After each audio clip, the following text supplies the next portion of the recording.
ياسمين عبد العزيز قافلة على نفسها وقافلة تليفونها وما بتردش على حد، وبتمر بحالة سيئة جدا.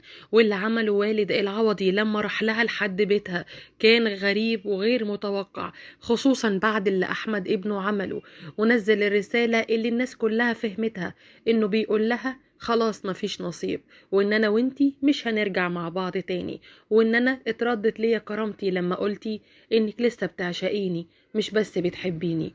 ياسمين عبد العزيز واللي حصل لها، وليه قافله تليفونها وما بتردش على حد، وموجوده فين دلوقتي؟ يا ترى فعلا راحت المستشفى؟ ووالد احمد العوضي عمل ايه في احمد ابنه لما كتب الرساله دي؟ وعلاقه ياسمين عبد العزيز بوالد العوضي عامله ازاي من وقت جوازهم مع بعض؟ كلنا شفنا من وقت حلقه اسعاد يونس والكلام اللي ياسمين عبد العزيز طلعت وفجرته وقالته إنها لو بتتمنى حاجة في السنين اللي جاية بتتمنى إن أحمد العوضي يفضل معاها ويكون دايما جنبها.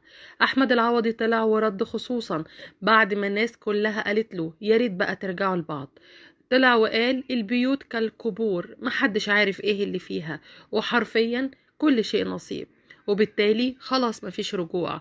وبعد كده ياسمين عبد العزيز جات لها الصدمة، لأنها توقعت إن أحمد العوضي هيكون منتظرها قدام البرنامج، خصوصا إن إسعاد يونس حاولت بكل الطرق إنها توصل لأحمد العوضي وتقوله تعالى صالح ياسمين، وبعتت له مقطع صغير اللي ياسمين قالت فيه إنها بتعشقه. ولكن أحمد العوضي اتحجج وقال أنا عندي شغل ومش فاضي ومش هعرف أرجع دلوقتي لأنه كان بره مصر. طبعا اللي حصل كالآتي إن والد أحمد العوضي شاف كل الحوار، وهو كانت علاقته كويسة جدا بياسمين عبد العزيز أيام ما كانوا متجوزين، ودايما كان بيطلق عليها اسم بنت الأصول لأنها حرفيا وقفت جنب الكل، وقفت جنب العوضي في بداياته، وما قالتش لا وما تخلتش عنه، بالعكس كانت بتكبر حجم الدور بتاعه على حسها علشان يتنجم ويبقى مشهور. وما كانتش بتعمل كده رياء او اي حاجة، بالعكس كانت بتعمل كده محبة. ولكن العوضي ما صنهاش، وفانز ياسمين عبد العزيز قالوا عليه اللي تحسبه موسى طلع فرعون، واحنا اتخدعنا جدا فيك يا عرب، واللي انت عملته عمرنا ما هنسامحك عليه. ازاي تجرحها وتجرحها في مشاعرها بالشكل ده؟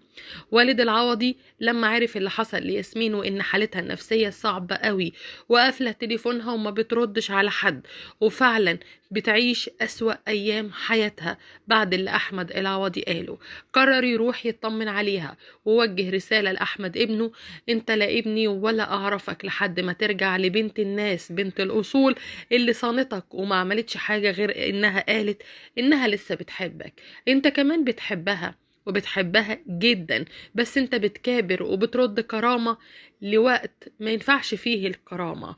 أحمد العوضي خلاص اعتقد مش هيرجع تاني لياسمين، ولكن والده طول الوقت بيقول انا بصلي في كل دعواتي ليهم انهم يرجعوا ويتلم شملهم مرة تانية. احمد مش هيلاقي بنت اصول زي ياسمين طبعا عبد العزيز، ولكن هو في ناس وحشة قوي فرقتهم.